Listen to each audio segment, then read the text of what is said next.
Welcome all my friends in TV land. This is Senior Issues, etc.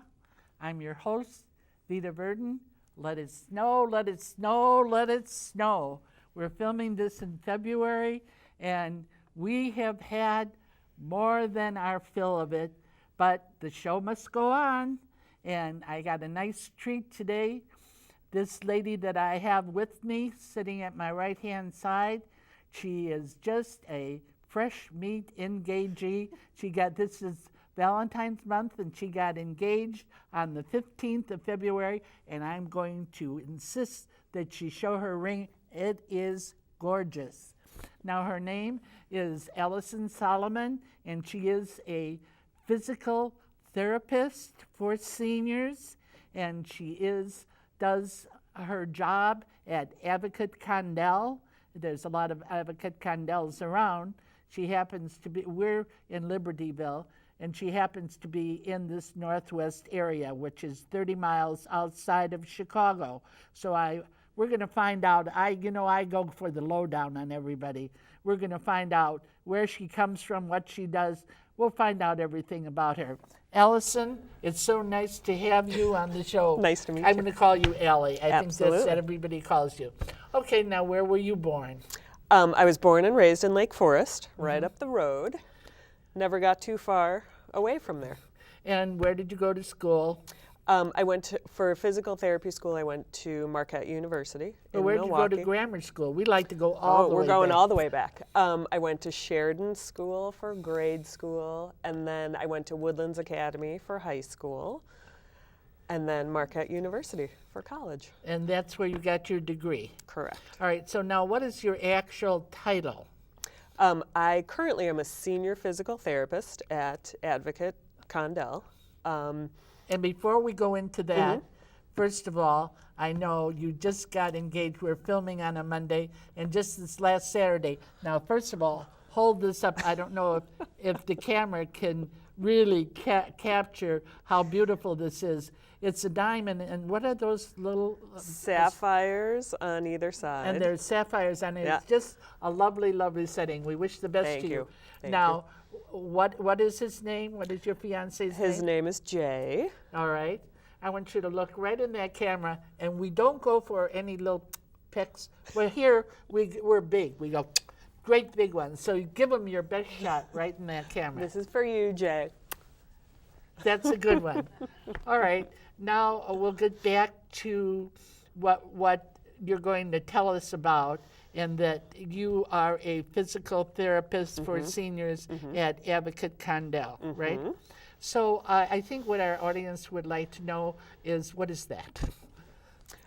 Physical therapy is a broad spectrum of issues. I primarily treat older patients, all sorts of diagnoses.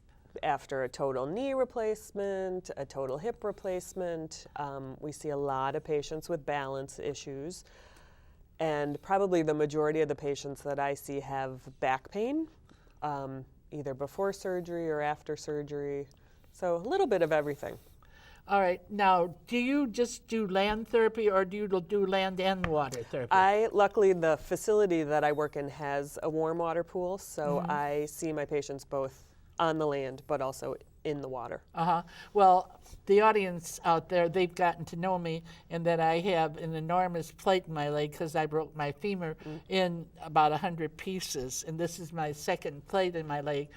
So, and I had my therapy in the hot water pool, and I still go to hot water classes because due to the plate in my leg, I'm not allowed to go on any exercise equipment because the plate might pull away from the muscle. Right. I already had that happen to me once, that it was coming out through my skin.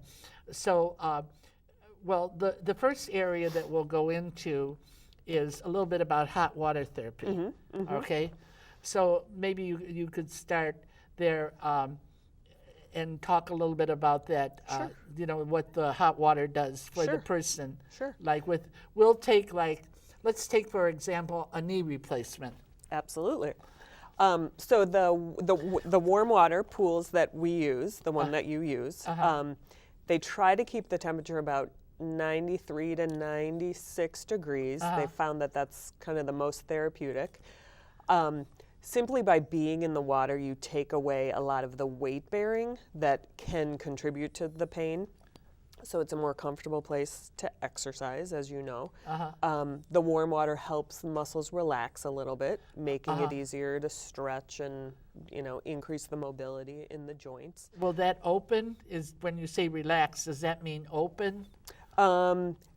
Loosen, maybe loosen is a better word. Loosen. So you can stretch a little further or increase the range of motion. And so, like if a person we're taking knee replacement as an example, would they, right after they get out of the hospital, would they start this? So they can't go into the water until their incision is completely closed up. So it usually is maybe 6 weeks after surgery. Everything's healed up and they're into outpatient therapy. And then we can go in the water and do some walking is easier in the water, stretching is easier, and we can really get that knee bending.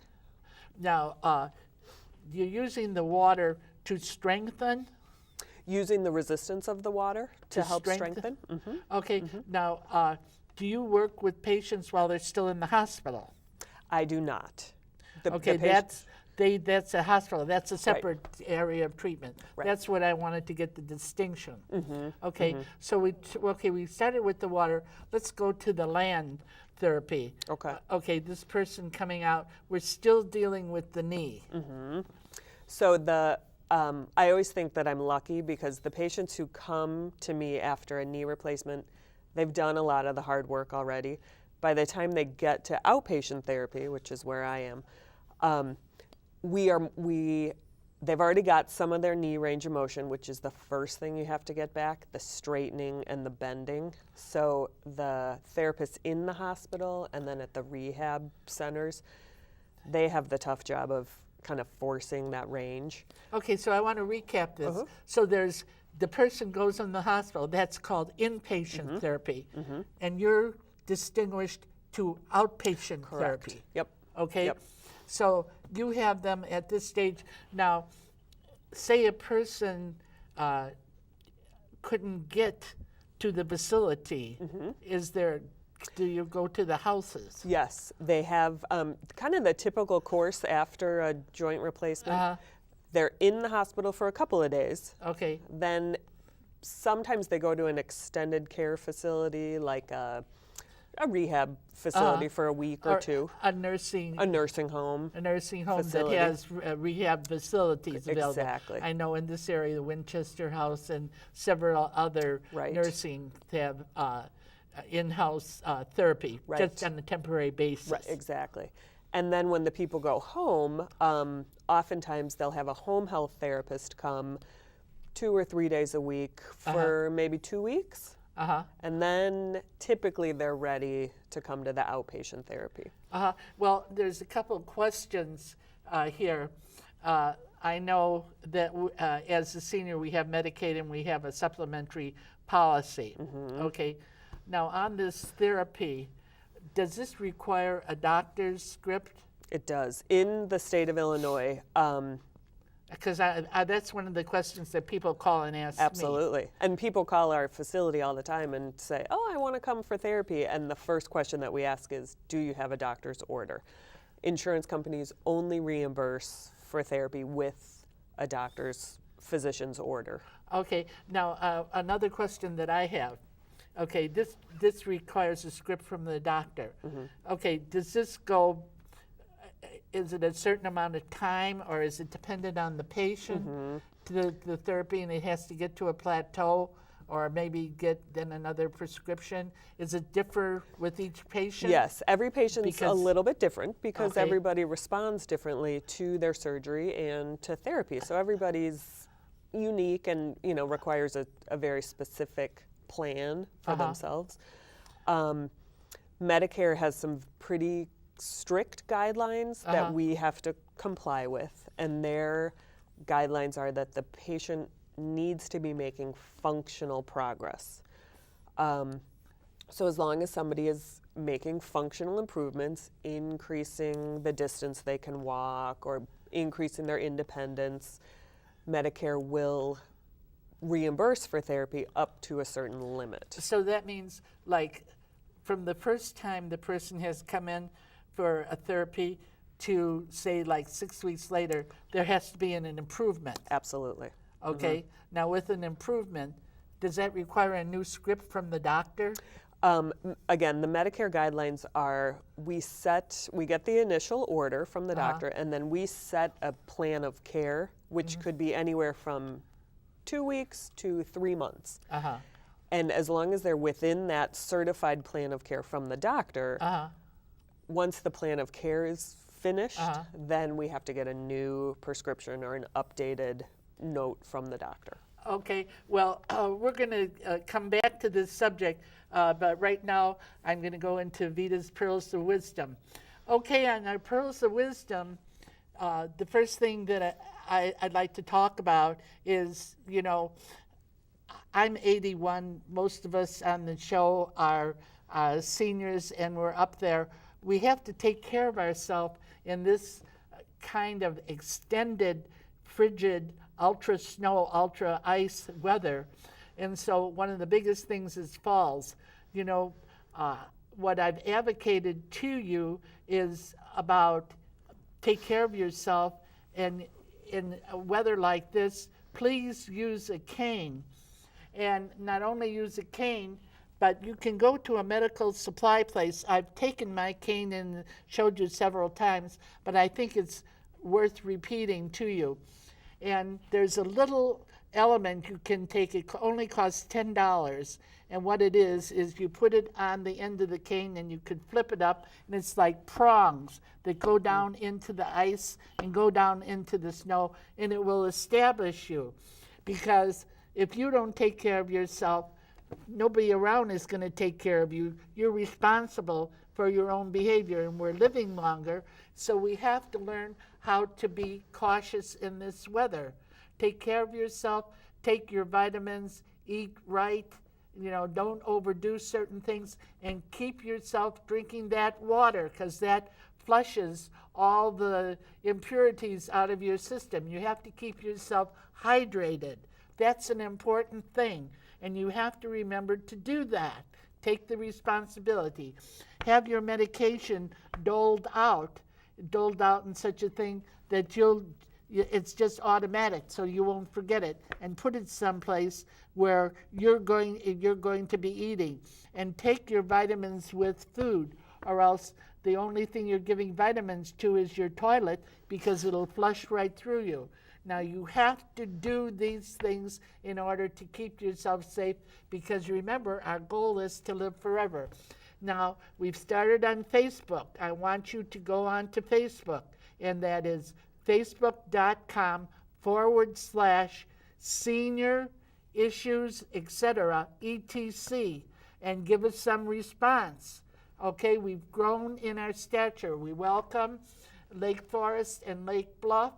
We've extended, and I think we're going to be extending more. The world is our oyster. We want to connect everywhere, and we're on the move and on the grow, and I want you to be there with me. We've developed this, and we have to learn how to stick together and all the vital issues it takes in keeping ourselves upright and keeping ourselves with the energy that we need. And the energy that we need is keep that brain going. Use those little gray cells, and you won't have Alzheimer's knocking on your door, because you'll be using those things. They won't be dystrophying on you.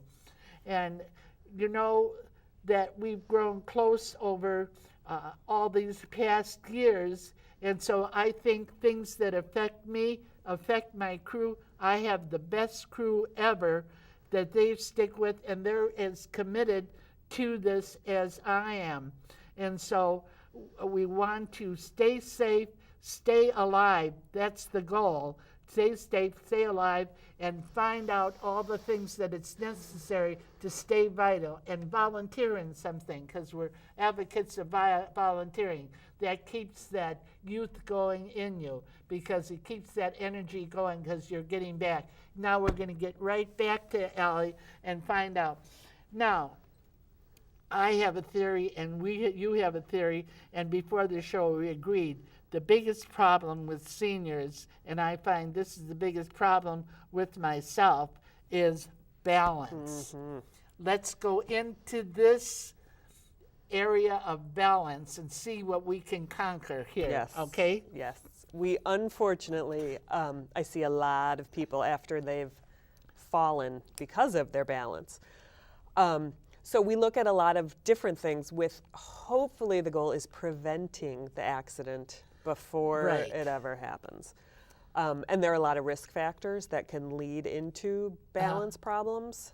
Not one in particular is kind of the be-all, end-all, but if you can eliminate a bunch of little things, you're going to decrease your risk for an accident by falling. Well, tell us what those little things are. Yeah, I think the first thing that I always tell my patients is to slow down. That's a good one. Did you hear it? Tell them again. Slow down. That's a good one. Yeah, we are always rushing around trying to get here and there, and I really think that plays a huge role in, unfortunately, people falling. Right. So to me, that means when you're going from laying down to sitting up, sit there for a second or two, kind of let your head settle, and then when you go to stand up, stand there for a second or two before you rush to the bathroom or wherever you're headed.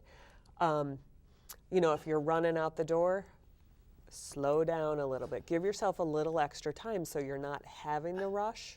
And pay attention to this, right? Absolutely. Paying attention, again, I know for myself, I'm constantly have 25 different things going on in my head, and that's where accidents happen.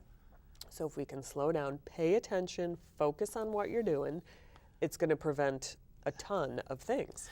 And I want to tell you what my downfall was in my fall. And it's my fault. I take the responsibility for it. I have one of these little step ladders in my apartment, okay? Now at the bottom of the step, this little step ladder thing is a little rubber thing. Mm-hmm. And what that had done is that, through aging, had come off of it. So when I was on the top step and I went to reach up, this went out from under me, see? So what we need to do is check our surroundings and check anything that you're climbing up on. Absolutely. To see that the bottom is on it. Absolutely. Okay. And the same, like you said, the cane, they sell that thing for the cane, the little spike. The same is true with a cane or a walker. Everyone has a little rubber base on the bottom of it. And I can't believe people come into the clinic all the time with maybe an heirloom walking stick or something that their grandchildren gave them, and there's no rubber bottom on it. So they're walking on a tile floor, and that is just going to slip out right underneath them. So it's absolutely important to make sure the base of whatever you're using is sturdy and secure. Right. Did you hear what she said? This is real important. She's giving out good advice for us. Aren't you glad she's here? Okay, go on. The other thing to think about, without a doubt, are things on the floor. Rugs that are not secured, cords. If you've got a lamp plugged in and you have to step over the cord every time you walk through the room, that absolutely could cause a trip. Now, do you advise on rugs, the rubber backing? Now, my therapist came to my house and she took all the extra rugs out of my house. Exactly. And any chairs with casters on them. Absolutely. Took it out. Absolutely. I don't have any rug in my bathroom floor. When I have a rug, I use a chair to take a shower, and I have a rug in the shower that I just use it, but then I pick it up so I won't fall on it. Right. And, the bathroom is obviously a tricky place because you're slippery. The floor is you know, And I have bars on my wall. I have bars getting into my bathtub. Right. Bars all over the place. And using the shower bench is a great idea. That's what I do. Yep. And I've got Yep. a long shower that I'm sitting down. Right. Perfect. Yeah. Perfect. Yeah. So rugs, if the backing is very secure, I maybe would be okay with that. But really trying to eliminate anything that you could trip on or stumble on, even little pets, small dogs or cats that can kind of get in between your feet, that can be problematic. Small pets, I never thought about that. Yeah. I have a cat that every single time I'm walking down the stairs, she's in between my feet. And So what is, do you put a bell on them or something? you could put a bell on her, or just make sure that you're aware that she's there. So you're Or get a larger pet. That's an answer too, right? Yes. You know, because I That's a never good thought, idea. that never came into my mindset, Yeah. but I see what you're saying. Yeah. And, you know, along those same lines, patients who, I actually have a patient right now who she was bending over to pour the dog food into the bowl. Uh-huh. And she bent over a little too far and she fell. So simple things like that, when you're having to get down lower to the ground to pick something up or something like that, you just have to maybe put a hand on the counter or make sure that you're steady before you're reaching too far in any direction.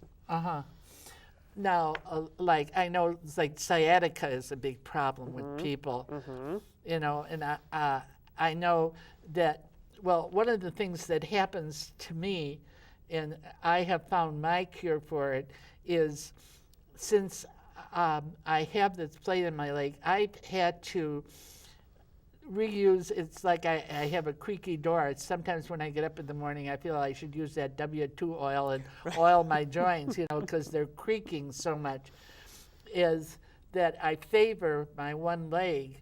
And so my spine, when it's straight, I get massages, and she sort of lines up my spine.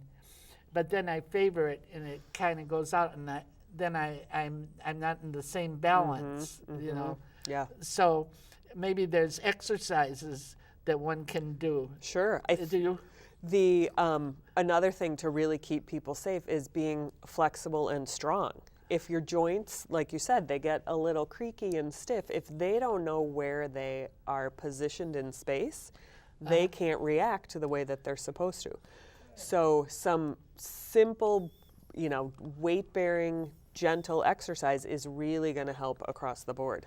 So it doesn't matter what the age level is, that you have to keep this moving. Absolutely. Or else. Absolutely. Lack of strength, especially in the legs, and flexibility in your legs is a huge risk factor for increasing falls. So you put people on, you work with people on an individual basis. So do you design like a program? We do. You design a program for them, and in designing a program, say a person is just, I'm just taking for example, a person hasn't had a knee replacement, but they're just really crickety. Could they go to their doctor and request therapy? Sure, absolutely. They have to go to their personal doctor. Right. And depending on their insurance system, they either have to go to their primary care doctor or to, you know, if they have access to an orthopedic doctor. As long as it's a physician, we can take a prescription. Now, I know so many people that have sciatica problems. Now, that's the sciatica nerve at the base of the... Right. The sciatic nerve is a big nerve that kind of comes out of the base of your spine and runs down the back of your leg. And a lot of people have trouble with that. Yes. Now, do you do therapy for that? We do. And that typically involves a lot of stretching of the legs and kind of stabilization, strengthening in the core. In the core, the core muscles. So you do that on land and in the water? Yes, we do both. You do both. And you know, if someone has access to a pool, then they can do their exercise in the pool. But if they don't, then they have to have things they can do at home. Now, what distinguishes whether you're going to work on the person on land or water? What determines that? The first thing is if they're afraid of water or not. It sounds kind of silly, but I have many patients who are terrified to go in the water, so obviously it's not an Terrified option. even if the water isn't high? Even if it's shallow. There's just water in itself? Yeah. Oh, And that's interesting. Yeah, I don't know if it's based on something that path? happened or certain conditions sort of lend themselves a little better to the pool. People who are in a lot of pain, really high pain levels, typically do really well in the water. I want to ask you a question. Is a lot of this with the person psychological, or how do you determine between what's psychological and what's physical? Because I think you're probably facing that all the time. Yes, I often think I need to go back to school and become a psychiatrist so I can figure it out. You kind of tease it out, and if you can kind of coax them into getting into the water, then it works. But some people they just can't do it. Because that just hit me now when you said that, because I've never had any fear of water. Right. So that hasn't crossed my brain, and I thought to myself, well, how do you determine? Yeah. You just have to slowly work with the person? I had a patient once who all she wanted to do was the water. Put me in the water, put me in the water. So a week or two goes by and we get down to the water and she stopped at the top of the staircase, frozen, and she said, I don't know why I wanted to go in here. I'm terrified of the water. So I said, okay, we don't have to go in here. So we turned around and went back upstairs. But some people can get used to it, and then they find that they love it. Once you're in there, it's such a great environment. Right. But some people just kind of can't get over that fear. Now, I know you've been doing this for a while, right? Almost 20 years. Almost 20 years. So you've had a lot of experiences under your belt. Now, what kind of gratification, where does your passion lie? That after all this time, you still seem very dedicated to what you're doing and very interested, holds your interest. It does. I feel so fortunate to say that I truly love my job. I look forward to going to work every day. Every day is different. Every person is Every person is different. You could take 3 people with the exact same diagnosis, but they're all going to look completely different. So, I have to use my brain all day, every day, and I get to meet the most interesting people and learn every day something different. And obviously, at the end of the day, my goal is that I helped people and made a difference in their life and got them so they could play with their grandchildren, or they didn't have to, rely on the cart at the grocery store, and they felt better. So it's a great job. So if you were to say one thing to a person to help them, no matter what their state would be, what would that be, on balance? Let's look in the camera. Okay. I would say the thing you need to do is slowly but surely just get moving. Baby steps make a huge difference. You need to get up and get moving. Safely, of course. That's our goal, to live forever. So get off that couch, you couch potato, and get yourself into moving. And you know what time it is now? You're the one I'm talking to. You see me. When you come to the end of your rope, tie a knot and hang on really tight. You know why? Because the best is yet to come. And what we want y'all to do this week is catch the spirit. God bless you. We love you.